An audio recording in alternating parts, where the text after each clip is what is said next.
Assalamualaikum warahmatullahi wabarakatuh. Pada malam hari seperti ini, banyak kisah menyeramkan yang terjadi di tempat-tempat yang jauh dari keramaian. Di desa-desa terpencil yang masih dikelilingi hutan dan jalan sunyi, seringkali ada aturan yang harus dipatuhi oleh semua warga.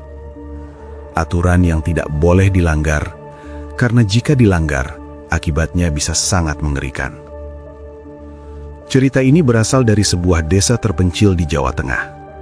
Sudah 1 bulan terakhir, desa itu diteror oleh sesuatu yang tidak bisa dijelaskan oleh akal sehat. Setiap malam, selalu terdengar iringan orang membawa keranda mayat melewati jalan desa. Dan sudah ada 4 orang yang meninggal karena mencoba melihat apa yang sebenarnya terjadi. Namun tetap saja, ada orang yang tidak percaya dengan semua larangan itu. Sebelum kita memulai cerita ini, ada baiknya kita berdoa menurut kepercayaan kita masing-masing agar kita selalu dilindungi oleh Tuhan dari hal-hal gaib yang dapat mengganggu kehidupan kita. Mari kita mulai ceritanya. Edi berusia 24 tahun. Ia tinggal di Jakarta sejak 5 tahun terakhir untuk kuliah di salah satu kampus swasta di daerah Jakarta Timur. Hidupnya selama ini tidak jauh dari rutinitas kampus, kos sederhana, dan sesekali nongkrong bersama teman. Saat libur semester tiba, Edi memutuskan untuk pulang ke kampung kakeknya di Jawa Tengah. Sudah hampir 6 tahun ia tidak datang ke sana. Desa tempat kakeknya tinggal bernama Desa K, sebuah desa kecil yang jauh dari kota. Edi tidak pergi sendiri. Ia mengajak temannya, Lukman. Usia Lukman sama dengan Edi. Mereka sudah berteman sejak awal kuliah dan cukup dekat karena sering mengerjakan tugas bersama. Perjalanan dimulai dari Jakarta, menggunakan bus malam menuju kota kabupaten terdekat. Dari sana mereka melanjutkan perjalanan menggunakan mobil sewaan milik seorang sopir desa yang biasa mengantar warga. Sepanjang perjalanan, Lukman terlihat sangat santai. Ia bahkan beberapa kali tertidur karena perjalanan yang cukup panjang. Berbeda dengan Lukman, Edi lebih banyak memperhatikan jalan. Semakin lama perjalanan terasa semakin sunyi. Lampu jalan mulai jarang terlihat. Rumah penduduk juga semakin sedikit. Mobil yang mereka tumpangi mulai memasuki jalan sempit yang diapit pepohonan tinggi di kiri kanan. Sopir yang mengantar mereka bernama Pak Sumarno. Pria itu terlihat sudah berumur sekitar 50 tahun. Dari awal perjalanan ia tidak banyak bicara. Namun saat mobil mulai memasuki wilayah desa, Pak Sumarno tiba-tiba memperlambat laju kendaraan. "Mas Edi," kata Pak Sumarno pelan. Edi yang duduk di kursi depan langsung menoleh. "Iya Pak, ini pertama kali teman jenengan datang ke desa ini." Edi mengangguk. "Iya Pak, dia teman kuliah saya." Pak Sumarno tidak langsung menjawab. Ia seperti ragu untuk bercerita. Mobil terus melaju perlahan melewati jalan desa yang gelap. Hanya lampu mobil yang menerangi jalan di depan. "Setiap malam selalu ada iringan orang membawa keranda mayat," kata Pak Sumarno akhirnya. Edi mengerutkan dahi. "Maksudnya ada orang meninggal setiap malam?" Pak Sumarno menggeleng. "Bukan begitu." Suasana di dalam mobil tiba-tiba terasa lebih sunyi. Iringan itu selalu lewat sekitar jam 10 malam. Warga desa sudah tahu, kalau sudah mendengar suara itu, semua orang langsung mematikan lampu rumah. Lukman tertawa kecil. "Kenapa harus dimatikan lampunya?" Pak Sumarno menatap ke arah Lukman lewat kaca spion. "Karena yang lewat bukan manusia biasa." Kalimat itu membuat suasana mobil menjadi lebih hening. Lukman masih tersenyum tipis seperti tidak percaya. Namun Edi mulai merasa tidak nyaman. "Sudah ada 4 orang yang meninggal," lanjut Pak Sumarno dengan suara pelan. Edi menoleh cepat. "Meninggal?" Pak Sumarno mengangguk. "Iya." Mereka mencoba melihat iringan itu dari luar rumah. Lukman mengangkat bahu. "Mungkin kebetulan saja, Pak." Pak Sumarno tidak menanggapi ucapan itu. Beberapa menit kemudian mobil mulai memasuki area desa yang lebih padat. Rumah-rumah kayu sederhana berdiri berjajar di kiri kanan jalan. Namun suasana desa terasa aneh. Tidak ada orang yang duduk di depan rumah. Tidak ada suara televisi dari dalam rumah warga. Sebagian besar rumah terlihat gelap. Padahal waktu itu baru sekitar pukul 8 malam. Mobil yang mereka tumpangi akhirnya berhenti di depan sebuah rumah kayu yang cukup besar dibanding rumah lain di sekitarnya. "Itu rumah kakekmu," kata Pak Sumarno. Edi turun dari mobil bersama Lukman. Udara malam terasa dingin dan sangat sunyi. Dari dalam rumah, pintu perlahan terbuka. Seorang pria tua keluar sambil membawa lampu minyak. Pria itu adalah kakek Edi. Namanya Pak Wiryo. Wajahnya terlihat senang melihat Edi datang, tetapi ekspresinya langsung berubah serius ketika melihat Lukman. "Kalian sampai juga," ucap Pak Wiryo. Edi langsung menyalami kakeknya. "Ini teman saya, kek, namanya Lukman." Lukman ikut menyalami Pak Wiryo dengan sopan. Pak Wiryo mengangguk pelan, namun tatapannya terlihat dalam, seolah sedang memikirkan sesuatu. "Masuk dulu," kata Pak Wiryo. Mereka bertiga masuk ke dalam rumah. Rumah itu cukup luas, tetapi pencahayaannya hanya berasal dari beberapa lampu minyak. Setelah duduk di ruang tamu, Pak Wiryo langsung berbicara dengan nada serius. "Kalian harus mendengarkan satu hal penting selama di desa ini." Edi dan Lukman saling pandang. Pak Wiryo melanjutkan dengan suara pelan. "Kalau sudah maghrib, jangan keluar rumah." Ia berhenti sebentar sebelum melanjutkan. "Dan setiap jam 10 malam, semua lampu rumah harus dimatikan." Lukman terlihat bingung. "Kenapa harus begitu, kek?" Pak Wiryo menatap langsung ke arah Lukman. Tatapannya tajam dan sangat serius. "Karena setiap malam, ada iringan pembawa kerangga mayat yang lewat di desa ini." Suasana ruang tamu tiba-tiba terasa sangat berat. Pak Wiryo menundukkan sedikit kepalanya. Sudah ada 4 orang meninggal karena tidak mendengarkan larangan itu. Edi mulai merasa tidak nyaman, namun Lukman hanya tersenyum tipis. Ia jelas tidak percaya dengan cerita itu. Dan tanpa mereka sadari, keputusan Lukman untuk tidak mempercayai larangan itu akan menjadi awal dari kejadian paling mengerikan yang pernah mereka alami. Malam pertama di Desa K terasa sangat berbeda bagi Edi. Suasana desa jauh lebih sunyi dibanding tempat manapun yang pernah ia datangi. Setelah berbincang sebentar di ruang tamu, Pak Wiryo meminta mereka segera makan malam. Di meja makan hanya ada 3 orang, Pak Wiryo, Edi, dan Lukman. Makanan yang disajikan sederhana, nasi hangat, sayur lodeh, tempe goreng, dan sambal. Namun selama makan, tidak banyak percakapan yang terjadi. Jarum jam perlahan mendekati pukul 9 malam. Lukman akhirnya membuka percakapan. "Desanya sepi sekali ya, kek?" Pak Wiryo tidak langsung menjawab. Ia menelan makanannya terlebih dahulu. "Sekarang warga tidak ada yang berani keluar malam," jawabnya singkat. "Karena iringan keranda itu?" tanya Lukman. Pak Wiryo mengangguk pelan. "Sudah 1 bulan ini." Edi memperhatikan wajah kakeknya. Ia jarang melihat Pak Wiryo terlihat setegang ini. "Kakek pernah melihatnya?" tanya Edi. Pak Wiryo menggeleng. "Tidak ada warga yang berani melihat langsung." Lukman menyandarkan tubuhnya ke kursi. "Kalau tidak ada yang melihat, bagaimana bisa yakin itu sesuatu yang aneh?" Pak Wiryo menatap Lukman cukup lama. "Karena yang mencoba melihat, semuanya meninggal." Kalimat itu membuat Edi menghentikan gerakan tangannya. Namun Lukman masih terlihat santai. "Meninggalnya karena apa?" Pak Wiryo menghela napas. 4 orang itu ditemukan pagi harinya, di depan rumah masing-masing. Semua dalam keadaan kaku. Wajah mereka seperti orang yang sangat ketakutan. Suasana ruang makan menjadi sunyi. Angin malam terdengar masuk melalui celah jendela kayu. Lukman mengangkat bahu. Mungkin saja mereka sakit jantung atau semacamnya. Pak Wiryo tidak menjawab lagi. Ia hanya berdiri dan mulai membereskan piring di meja. Beberapa menit kemudian, mereka kembali ke ruang tengah. Jam dinding menunjukkan pukul 9:20 menit. Pak Wiryo mengambil lampu minyak yang ada di meja. "Sebentar lagi jam 10, katanya. Edi mulai mengerti maksud kakeknya. "Lampunya akan dimatikan ya, kek?" Pak Wiryo mengangguk. Semua rumah di desa ini melakukan hal yang sama. Lukman terlihat penasaran. "Kalau tidak dimatikan bagaimana?" Pak Wiryo langsung menatapnya. "Jangan dicoba." Nada suaranya kali ini sangat tegas. Lukman senyum kecil tetapi tidak berkata apa-apa lagi. Waktu berjalan perlahan. Suasana rumah terasa semakin sunyi.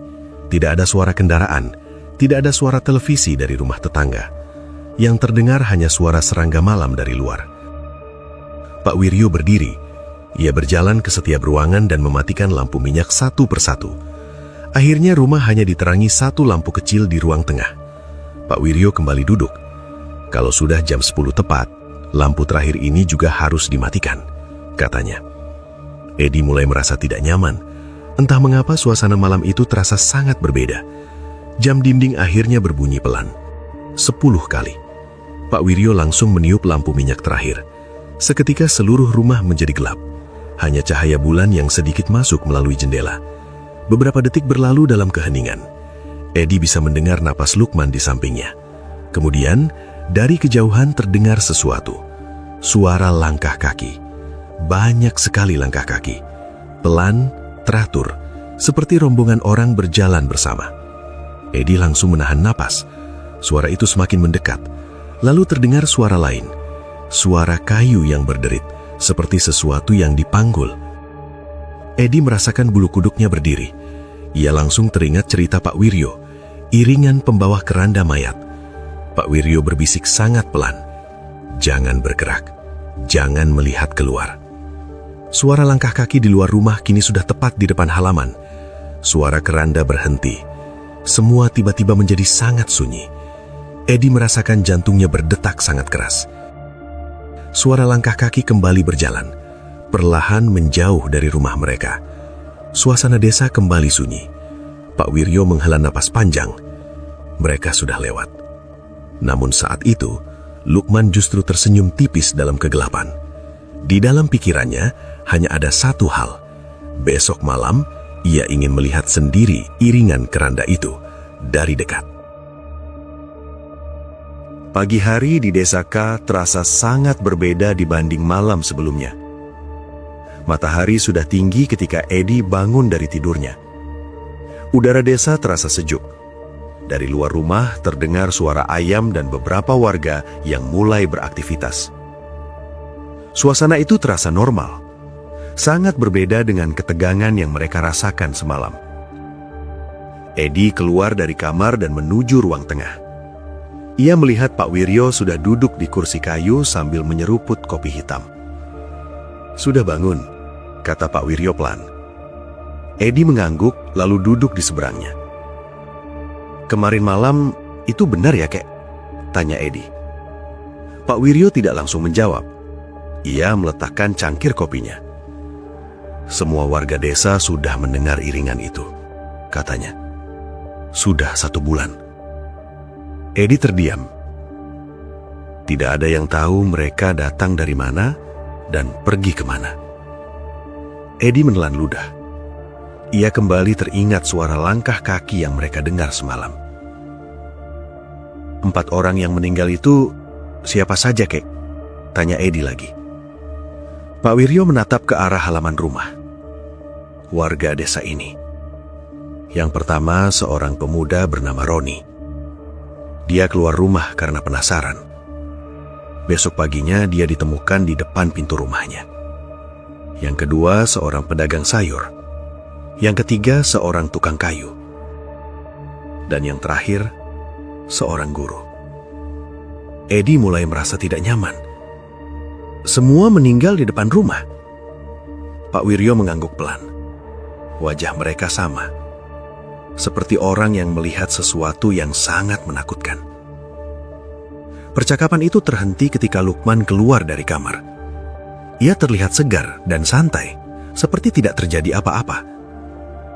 "Pagi," kata Lukman sambil meregangkan tubuh. Pak Wiryo hanya mengangguk. Lukman duduk di kursi lalu mengambil pisang goreng yang ada di meja. "Desanya enak juga ya, tenang," katanya. Edi menatapnya. "Kamu tidak merasa aneh dengan kejadian semalam?" Lukman tertawa kecil. "Itu cuma rombongan orang lewat." "Rombongan orang bawa keranda setiap malam?" Lukman angkat bahu. "Mungkin ada orang meninggal di desa sebelah." Pak Wiryo menatap Lukman dengan serius.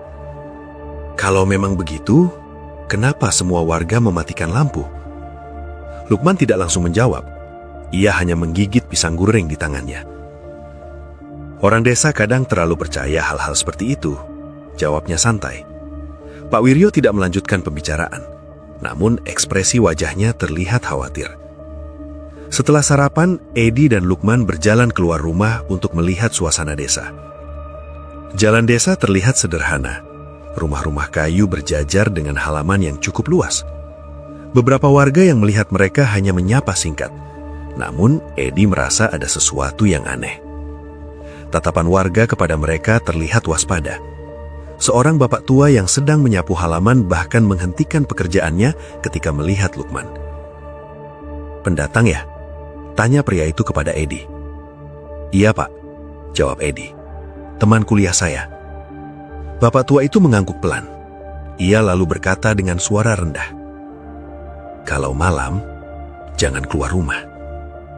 Lukman langsung tersenyum. "Iya pak, saya sudah dengar." Namun setelah mereka berjalan menjauh, Lukman kembali tertawa kecil. "Kamu lihat itu?" katanya kepada Edi. "Apa?" "Semua orang di sini seperti terlalu takut." Edi menghela napas. "Mungkin memang ada sesuatu yang terjadi." Lukman menggeleng. "Kalau memang ada yang aneh, aku ingin melihatnya sendiri." Edi berhenti berjalan. "Kamu jangan macam-macam, Lukman." Lukman menoleh kepadanya. "Aku cuma ingin memastikan. Kita ini orang kota, harusnya berpikir logis." Edi tidak menjawab. Sepanjang hari mereka berkeliling desa, namun hampir semua warga memberi peringatan yang sama. Jangan keluar rumah setelah maghrib, dan matikan lampu sebelum jam 10 malam. Ketika sore mulai tiba, mereka kembali ke rumah Pak Wiryo. Matahari mulai tenggelam di balik pepohonan. Suasana desa perlahan kembali sunyi. Warga mulai masuk ke dalam rumah masing-masing. Beberapa rumah bahkan sudah menutup pintu lebih awal. Pak Wiryo yang melihat mereka pulang langsung berkata, "Setelah maghrib, jangan keluar lagi." Edi mengangguk, namun Lukman hanya tersenyum tipis. Malam datang lebih cepat dari yang mereka bayangkan. Ketika jam menunjukkan jam 9 malam, suasana desa sudah benar-benar sunyi. Pak Wiryo mulai mematikan lampu satu persatu seperti malam sebelumnya. Edi duduk di ruang tengah sambil mencoba menenangkan pikirannya. Namun ia merasa ada sesuatu yang berbeda malam ini. Ia menoleh ke arah Lukman. Temannya itu terlihat berdiri dekat jendela. Tatapannya mengarah keluar. Dan dari ekspresi wajahnya, Edi tahu satu hal. Lukman masih menyimpan rasa penasaran yang besar. Dan malam ini, rasa penasaran itu mulai berubah menjadi keputusan yang berbahaya. Malam kedua di Desa K terasa lebih menegangkan bagi Edi. Sejak sore tadi, ia sudah merasa tidak tenang. Ia tahu Lukman masih menyimpan rasa penasaran tentang iringan keranda yang lewat setiap malam. Setelah makan malam, Pak Wiryo kembali mengingatkan hal yang sama. Kalau sudah jam 10, lampu harus dimatikan. Edi mengangguk. Namun Lukman hanya menjawab singkat. "Iya, kek." Nada suaranya terdengar seperti orang yang hanya ingin menyenangkan orang lain. Sekitar pukul 9:30, Pak Wiryo mulai berjalan ke setiap ruangan. Satu persatu lampu minyak dimatikan. Rumah kembali menjadi gelap seperti malam sebelumnya. Edi duduk di kursi ruang tengah. Ia memperhatikan Lukman yang terlihat mondar-mandir di dekat jendela. "Apa yang kamu pikirkan?" bisik Edi. Lukman menoleh sebentar. Tidak apa-apa. Namun dari wajahnya, Edi tahu Lukman sedang merencanakan sesuatu. Jam dinding perlahan mendekati pukul 10 malam. Suasana desa sudah sangat sunyi. Ketika jarum jam tepat di angka 10, Pak Wiryo mematikan lampu terakhir. Seluruh rumah tenggelam dalam kegelapan. Beberapa saat kemudian, suara yang sama kembali terdengar. Langkah kaki. Banyak langkah kaki. Pelan, teratur, seperti rombongan orang berjalan bersama. Suara kayu yang dipanggul kembali terdengar. Pak Wiryo langsung berbisik, "Jangan bergerak." Edi menahan nafas. Suara langkah kaki semakin mendekat. Namun di saat yang sama, Edi menyadari Lukman tidak lagi duduk di kursinya. Edi langsung menoleh. Dalam cahaya samar dari jendela, ia melihat Lukman berdiri perlahan. Edi segera menarik lengannya. Mau kemana? Lukman mendekatkan wajahnya. Aku cuma mau melihat sebentar. Edi langsung menggeleng. Jangan, kamu dengar sendiri kata kakek. Namun Lukman tetap tersenyum tipis. Aku hanya ingin memastikan. Pak Wiryo yang mendengar bisikan mereka langsung menoleh. Ada apa? Edi belum sempat menjawab. Lukman sudah berjalan perlahan menuju pintu depan. Pak Wiryo langsung berdiri. Jangan keluar! Namun Lukman sudah membuka pintu sedikit. Udara malam yang dingin langsung masuk ke dalam rumah. Suara langkah kaki di luar kini sudah sangat dekat. Edi merasa jantungnya berdetak sangat keras. Ia segera berdiri dan mencoba menarik Lukman. Tutup pintunya! Namun Lukman menahan pintu itu. Sebentar saja, katanya pelan. Dari celah pintu yang terbuka, Lukman mencoba melihat ke arah jalan desa. Cahaya bulan yang redup memperlihatkan sesuatu di kejauhan. Rombongan orang sedang berjalan perlahan. Mereka semua berpakaian putih. 4 orang di depan memanggul sebuah keranda. Langkah mereka sangat teratur. Namun ada sesuatu yang membuat Lukman langsung merasakan hawa dingin di seluruh tubuhnya. Semua orang itu berjalan dengan kepala sedikit menunduk, dan tidak ada satupun yang berbicara. Tidak ada suara nafas, tidak ada suara batuk. Hanya langkah kaki dan suara keranda yang berderit. Lukman memicingkan matanya. Ia mencoba melihat lebih jelas. Ketika rombongan itu semakin dekat, ia mulai menyadari sesuatu yang aneh. Wajah mereka pucat, sangat pucat, seperti bukan wajah orang hidup. Lukman merasakan tenggorokannya tiba-tiba kering. Namun rasa penasaran membuatnya tetap berdiri di tempat itu. Tiba-tiba, salah satu orang yang memanggul keranda perlahan mengangkat kepalanya. Wajahnya langsung menghadap ke arah rumah Pak Wiryo. Lukman terkejut, karena mata orang itu hitam seluruhnya, tanpa bagian putih. Lukman mundur 1 langkah. Namun saat itu juga, semua orang dalam rombongan itu berhenti berjalan. Suasana malam tiba-tiba menjadi sangat sunyi. Edi yang berdiri di belakang langsung merasakan sesuatu yang tidak beres. Apa yang kamu lihat? Bisiknya. Namun Lukman tidak menjawab. Ia hanya berdiri kaku. Di luar rumah, semua orang yang membawa keranda itu kini berdiri diam. Perlahan, satu persatu kepala mereka mulai terangkat, dan semuanya menghadap ke arah rumah Pak Wiryo. Pak Wiryo yang melihat itu langsung berteriak pelan dengan suara gemetar. Tutup pintunya sekarang! Edi segera menarik pintu dengan kuat. Pintu kayu itu akhirnya tertutup. Rumah kembali gelap dan sunyi. Tidak ada yang berbicara. Namun beberapa detik kemudian, terdengar sesuatu dari luar rumah. Langkah kaki. Namun kali ini, langkah itu berhenti tepat di hadapan rumah. Dan seseorang perlahan mengetuk rumah Pak Wiryo. Tok, tok, tok. Ketukan itu terdengar jelas di tengah kesunyian malam. Edi langsung merasakan tubuhnya menegang. Ia menoleh ke arah pintu yang baru saja mereka tutup. Tidak ada satupun dari mereka yang bergerak. Pak Wiryo berdiri di tengah ruang tamu dengan wajah tegang. Napasnya terdengar berat. Lukman masih berdiri dekat pintu. Wajahnya terlihat pucat setelah apa yang ia lihat beberapa detik sebelumnya. Ketukan itu kembali terdengar. Namun kali ini lebih pelan, seperti seseorang yang mengetuk dengan sangat sabar. Edi menelan ludah. Siapa? Siapa yang mengetuk? Bisiknya. Pak Wiryo langsung menggeleng. Jangan jawab, katanya pelan. Suasana rumah terasa sangat berat. Angin malam terdengar berhembus pelan di luar rumah. Ketukan itu kembali terdengar. Namun setelah itu tidak ada suara apapun lagi. Beberapa detik berlalu. Tidak ada langkah kaki. Tidak ada suara orang berjalan. Hanya kesunyian. Pak Wiryo perlahan mendekati pintu. Tetapi ia tidak membukanya. Ia hanya berdiri beberapa langkah dari pintu itu.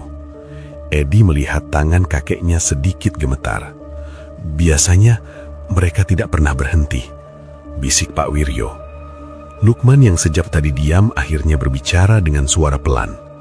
Tadi mereka melihat ke sini. Edi langsung menoleh. Apa maksudmu? Lukman menelan ludah. Semua orang yang membawa keranda itu menoleh ke arah rumah ini. Pak Wiryo menutup matanya sejenak. Kamu sudah membuat mereka tahu ada yang melihat, katanya pelan. Kalimat itu membuat Edi merasakan dingin menjalar di punggungnya. Lukman menundukkan kepala. Namun ia masih mencoba berpikir logis. Mungkin mereka hanya orang desa yang lewat, katanya. Pak Wiryo langsung menatapnya. Kalau manusia, mereka pasti berbicara. Kalau manusia, mereka pasti membawa lampu. Lukman terdiam. Ia kembali teringat wajah orang-orang yang dilihatnya tadi. Wajah pucat dan mata hitam yang kosong. Tiba-tiba, dari luar rumah terdengar suara langkah kaki lagi. Namun kali ini hanya satu langkah. Pelan. Seperti seseorang berjalan sendirian di halaman rumah. Suara itu berhenti tepat di depan pintu. Edi merasakan napasnya menjadi sangat pelan. Ia tidak berani bergerak. Beberapa detik kemudian, terdengar suara sesuatu yang diseret di tanah. Suara kayu yang bergesekan dengan tanah.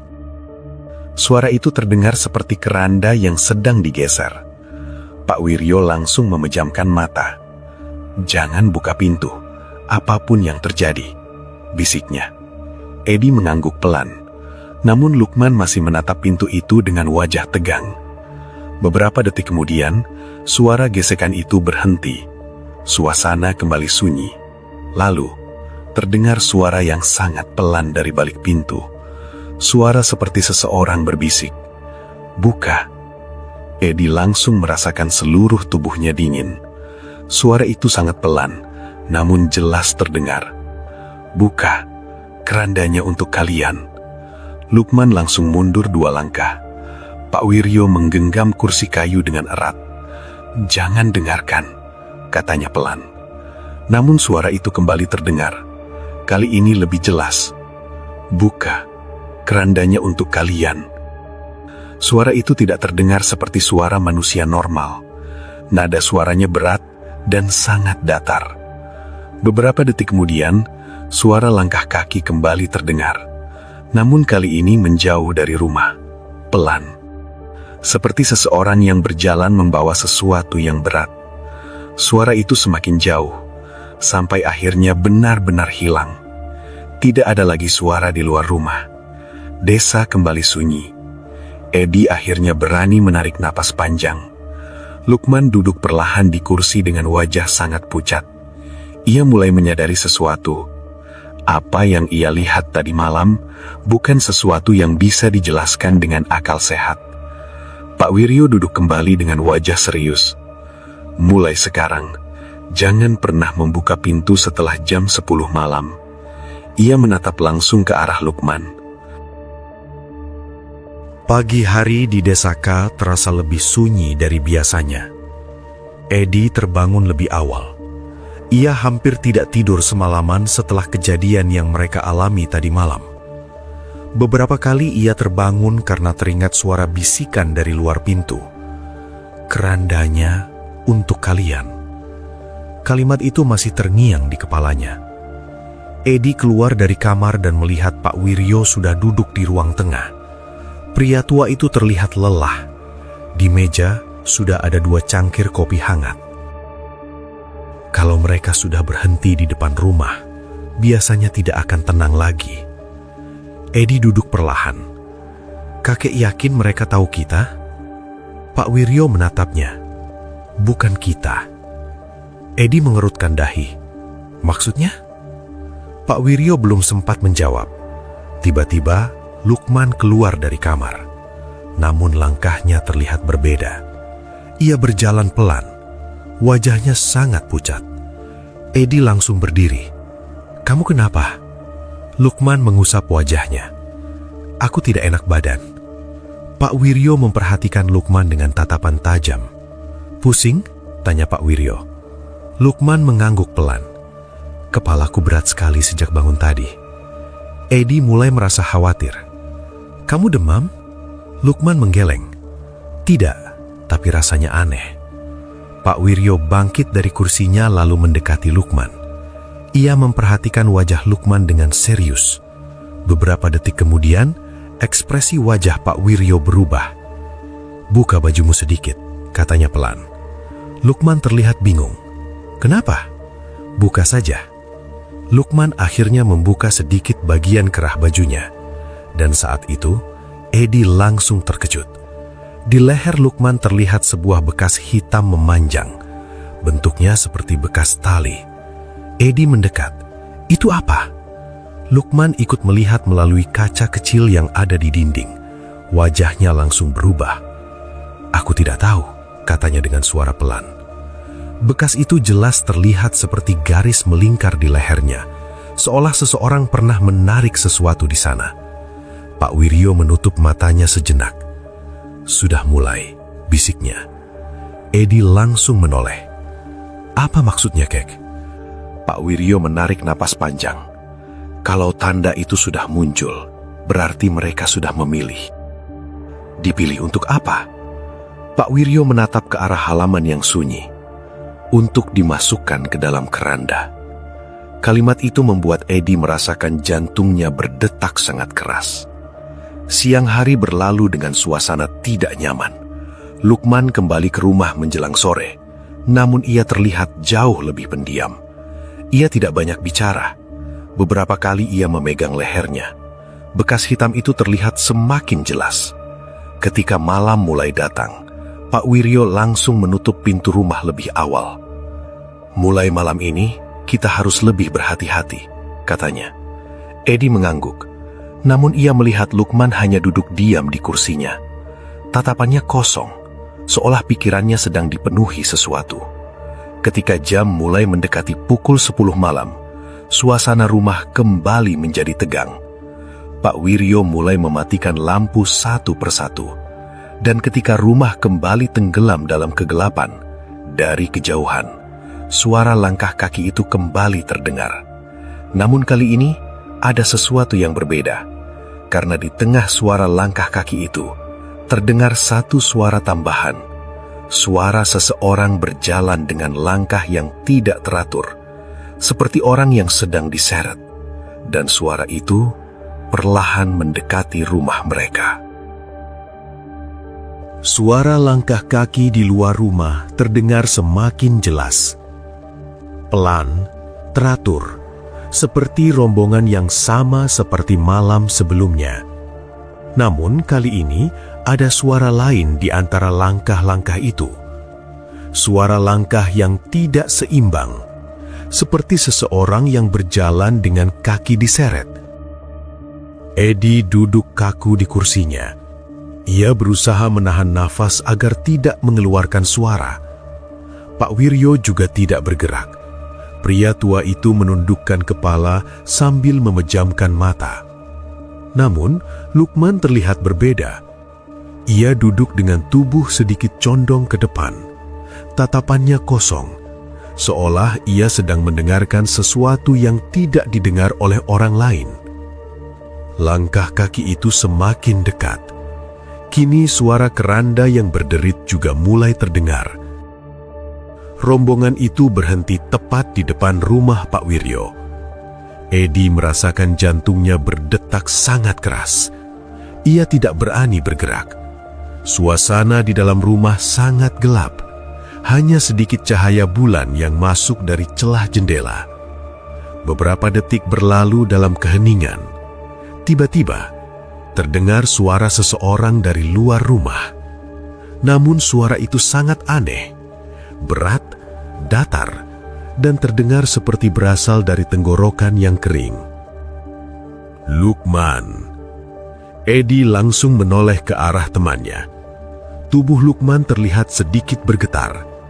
Suara itu kembali terdengar. Lukman. Pak Wiryo langsung membuka mata. Jangan jawab, bisiknya. Namun Lukman tetap duduk diam. Tatapannya mengarah ke pintu. seolah ia sedang mendengarkan sesuatu dengan sangat serius. Suara di luar kembali memanggil, "Lukman, keluar." Edi langsung meraih tangan Lukman. "Jangan dengarkan," bisiknya. Namun Lukman perlahan berdiri.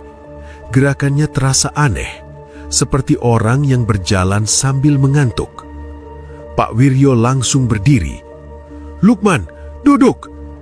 Namun Lukman tidak menoleh. Ia berjalan perlahan menuju pintu depan. Edi mencoba menahannya. "Lukman, berhenti!" Namun Lukman terus berjalan. Langkahnya pelan, sangat pelan, seolah ada sesuatu yang memanggilnya dari luar. Suara di luar rumah kembali terdengar. "Lukman, waktumu sudah tiba." Edi merasakan tubuhnya dingin. Pak Wiryo segera mengambil sebuah kursi kayu dan memukul lantai dengan keras. "Lukman, sadarlah!" Suara itu membuat Lukman berhenti sebentar, namun hanya beberapa detik. Setelah itu, ia kembali berjalan. Kini ia sudah berdiri tepat di depan pintu. Tangannya perlahan menyentuh gagang pintu. Edi langsung memegang bahunya. "Jangan buka." Namun Lukman menoleh perlahan. Wajahnya terlihat sangat pucat. Matanya setengah terbuka. "Ada yang memanggilku," katanya dengan suara sangat pelan. Edi merasakan tenggorokannya kering. "Itu bukan manusia," katanya. Namun Lukman tidak menjawab. Tangannya mulai memutar gagang pintu. Pak Wiryo langsung berteriak pelan, "Kalau pintu itu terbuka, mereka akan masuk." Kalimat itu membuat Edi semakin panik. Ia segera menarik Lukman dengan sekuat tenaga. Namun tubuh Lukman terasa sangat berat, seolah ada sesuatu yang menariknya dari arah pintu. Suara di luar kembali terdengar. "Lukman, keluar!" Tiba-tiba, dari celah bawah pintu, terlihat bayangan. Banyak sekali bayangan kaki berdiri di halaman rumah. Mereka semua diam, tidak bergerak, menunggu. Edi merasakan nafasnya hampir berhenti. Pak Wiryo segera mengambil air dari kendi di meja. Ia menyiramkannya ke wajah Lukman. "Bangun!" Air itu membuat Lukman tersentak. Ia langsung mundur 2 langkah. Matanya terbuka lebar. "Apa yang terjadi?" katanya dengan nafas terengah-engah. Edi segera menariknya menjauh dari pintu. "Duduk!" Lukman terlihat bingung. Ia memegang kepalanya dengan kedua tangan. Suara di luar rumah tiba-tiba berhenti. Beberapa detik kemudian, langkah kaki itu kembali berjalan, pelan menjauh dari rumah. Suara keranda kembali terdengar. Rombongan itu perlahan meninggalkan halaman rumah Pak Wiryo. Namun, sebelum suara mereka benar-benar hilang, terdengar satu kalimat terakhir dari luar. Suara itu sangat pelan, namun jelas. "Besok malam, kami akan kembali menjemputmu." Pagi hari setelah kejadian itu, terasa sangat berat bagi semua orang di rumah Pak Wiryo. Edi hampir tidak tidur sama sekali. Setiap kali ia memejamkan mata, ia selalu teringat suara yang memanggil nama Lukman dari luar rumah. Sementara itu, Lukman terlihat semakin lemah. Wajahnya pucat, matanya cekung seperti orang yang sudah lama tidak tidur. Bekas hitam di lehernya juga semakin jelas. Garis itu kini terlihat seperti lilitan tali yang semakin mengencang. Edi duduk di ruang tengah sambil memperhatikan Lukman yang hanya terdiam. "Kamu harus ke puskesmas," kata Edi. Lukman menggeleng pelan. "Aku tidak apa-apa." Namun suaranya terdengar sangat lemah. Pak Wiryo yang duduk di kursi kayu hanya memperhatikan mereka dengan wajah serius. "Ini bukan sakit biasa," katanya pelan. Edi menoleh. "Lalu harus bagaimana, Kek?" Pak Wiryo menghela napas panjang. "Sebelum malam ini datang, kita harus mencoba menghentikan mereka." Edi merasa sedikit lega mendengar itu. Kakek tahu caranya. Pak Wiryo berdiri perlahan. Ada satu orang di desa ini yang mungkin bisa membantu. Siapa? Pak Rahmat. Edi mengerutkan dahi. Siapa dia? Orang tua yang tinggal di ujung desa. Dia yang paling tahu tentang kejadian-kejadian aneh di sini. Tanpa menunggu lama, mereka bertiga berjalan menuju rumah Pak Rahmat. Rumah itu berada di bagian paling ujung desa. Bangunannya kecil dan dikelilingi pohon besar. Ketika mereka tiba, seorang pria tua dengan janggut putih sedang duduk di depan rumah. Pria itu menatap mereka dengan tenang. Pak Rahmat, anak ini sudah melihat iringan itu. Pak Rahmat langsung menatap Lukman. Matanya terlihat tajam. Dia yang membuka pintu. Pak Wiryo mengangguk lagi. Pak Rahmat menghela napas panjang. Kalian terlambat. Edi langsung merasa panik. Maksudnya apa? Pak Rahmat menunjuk leher Lukman. Itu tanda orang yang sudah dipilih. Lukman menelan ludah. Apakah masih bisa dihentikan? Tanya Edi. Pak Rahmat terdiam beberapa saat. Biasanya tidak. Kalimat itu membuat Edi merasakan tubuhnya dingin. Namun Pak Rahmat melanjutkan. Ada satu cara. Edi langsung mendekat. Apa itu? Pak Rahmat menatap Lukman dengan serius. Malam ini, ketika mereka datang menjemput, jangan biarkan dia keluar rumah. Kalau dia keluar, semuanya sudah selesai. Edi langsung mengangguk cepat. Kami akan menjaganya. Pak Rahmat menatap mereka satu persatu. Jangan buka pintu, jangan jawab panggilan, dan jangan melihat keluar. Setelah itu, mereka kembali ke rumah Pak Wiryo. Waktu terasa berjalan sangat cepat. Matahari mulai tenggelam. Suasana desa kembali menjadi sunyi. Warga menutup pintu rumah masing-masing. Ketika malam benar-benar datang, ketegangan mulai terasa di dalam rumah. Lukman duduk di lantai ruang tengah. Tubuhnya terlihat semakin lemah. Pak Wiryo dan Edi duduk di dekatnya. Jam dinding perlahan mendekati pukul 10 malam. Pak Wiryo mulai mematikan lampu satu persatu. Rumah kembali tenggelam dalam kegelapan.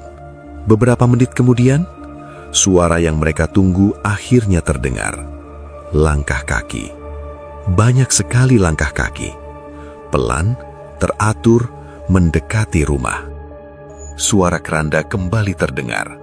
Namun, kali ini, suara itu berhenti tepat di depan rumah. Tidak bergerak. Suasana menjadi sangat sunyi. Beberapa detik kemudian, terdengar suara yang sama seperti malam sebelumnya. Lukman. Tubuh Lukman langsung bergetar. Tangannya mulai gemetar. Edi segera memegang bahunya. Jangan dengarkan. Namun suara itu kembali memanggil. Lukman, waktumu sudah tiba. Lukman mulai berdiri. Pak Wiryo segera menahannya. Duduk. Namun Lukman terlihat seperti orang yang kehilangan kendali. Edi dan Pak Wiryo menahannya dengan sekuat tenaga. Suara di luar semakin keras.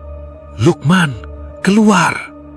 Tiba-tiba, pintu rumah bergetar keras. Seperti ada banyak orang yang mendorongnya dari luar. Pak Wiryo menggenggam Lukman lebih erat. Jangan lepaskan dia. Namun saat itu, Lukman tiba-tiba bergerak sangat kuat. Tenaganya seperti bukan tenaga orang yang sedang sakit. Ia berhasil melepaskan diri dari pegangan mereka. Dan sebelum Edi sempat menahannya, Lukman sudah membuka pintu rumah. Udara malam langsung masuk dengan dingin. Edi hanya bisa melihat dengan mata terbuka lebar. Di depan rumah, rombongan pembawa keranda itu sudah berdiri menunggu. Dan mereka semua perlahan menoleh ke arah Lukman. Pintu rumah terbuka lebar. Udara malam yang dingin langsung masuk ke dalam rumah. Edi berdiri kaku beberapa langkah dari pintu. Napasnya terasa berat ketika melihat apa yang ada di halaman rumah Pak Wiryo. Jumlah mereka lebih dari 10 orang. Semua mengenakan pakaian putih yang terlihat kusam. Wajah mereka pucat. Tidak ada satupun yang bergerak. Tidak ada suara napas. Mereka semua berdiri diam sambil menatap ke arah Lukman. Lukman berdiri di ambang pintu dengan tubuh gemetar.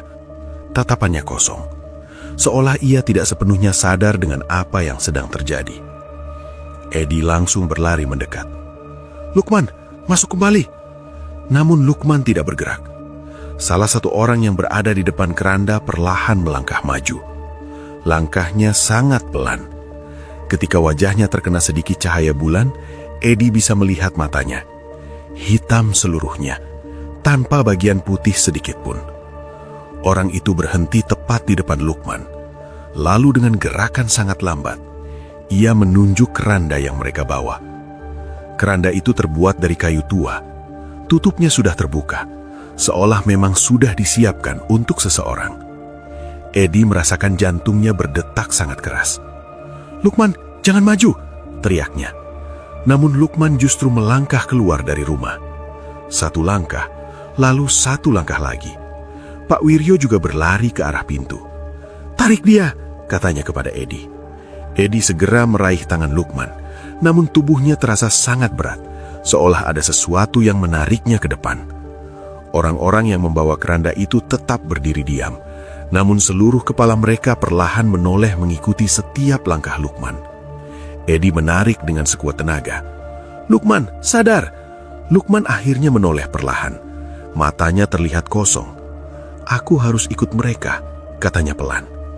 Edi menggeleng kuat. "Tidak, kamu tidak boleh." Namun saat itu, orang yang berdiri di depan keranda tiba-tiba mengangkat tangannya. Lalu dengan suara berat dan datar ia berkata, "Waktunya sudah tiba." Beberapa orang langsung melangkah maju. Mereka mendekati Lukman. Edi mencoba menghalangi, namun ketika salah satu dari mereka menyentuh bahunya, Edi langsung terjatuh ke tanah. Tubuhnya terasa sangat dingin, seperti menyentuh es. Pak Wiryo juga tidak mampu mendekati, seolah ada sesuatu yang menahan langkahnya. Dua orang dari rombongan itu memegang lengan Lukman. Namun anehnya, Lukman tidak melawan. Ia hanya berjalan mengikuti mereka. Perlahan mereka membawa Lukman menuju keranda. Edi berusaha berdiri. "Lukman, jangan ikut mereka." Namun Lukman tidak menoleh lagi. Ia berdiri di depan keranda yang terbuka. Beberapa detik ia hanya menatap ke dalamnya. Lalu tanpa dipaksa, ia naik ke dalam keranda itu sendiri. Tubuhnya berbaring dengan tenang, seolah ia menerima semuanya. Salah satu dari orang-orang itu kemudian menutup keranda tersebut. Suara kayu yang menutup terdengar jelas di tengah malam. Edi hanya bisa menatap dengan mata penuh ketakutan. Lalu tanpa berkata apa-apa, mereka mulai berjalan meninggalkan rumah Pak Wiryo. Langkah mereka pelan, teratur, sama seperti malam-malam sebelumnya. Suara keranda perlahan menjauh di jalan desa, sampai akhirnya benar-benar hilang dalam kegelapan malam. Edi masih berdiri di halaman dengan tubuh gemetar. Pak Wiryo menghampirinya. "Sudah selesai," kata pria tua itu dengan suara berat. Edi menatap jalan desa yang kosong. Kemana mereka membawa Lukman? Pak Wiryo menunduk. Ke tempat yang sama dengan 4 orang sebelumnya. Keesokan paginya, warga desa menemukan sesuatu di ujung jalan desa. Sebuah keranda tua, terbuka. Di dalamnya, terbaring tubuh Lukman yang sudah tidak bernyawa. Wajahnya pucat, namun ekspresinya terlihat sangat tenang. Sejak hari itu, iringan pembawa keranda tidak pernah lagi terlihat di desa Kah. Seolah mereka hanya datang untuk menjemput satu orang terakhir. Dan setelah mendapatkannya, mereka menghilang selamanya. Itulah kisah tentang desa Kah. Tentang sebuah larangan yang tidak boleh dilanggar. Dan tentang rasa penasaran yang berakhir dengan sesuatu yang tidak pernah bisa dijelaskan oleh akal manusia. Kadang, tidak semua hal harus kita cari jawabannya, karena ada hal-hal yang lebih baik kita hindari sejak awal. Terima kasih sudah mendengarkan cerita ini sampai selesai. Assalamualaikum warahmatullahi wabarakatuh.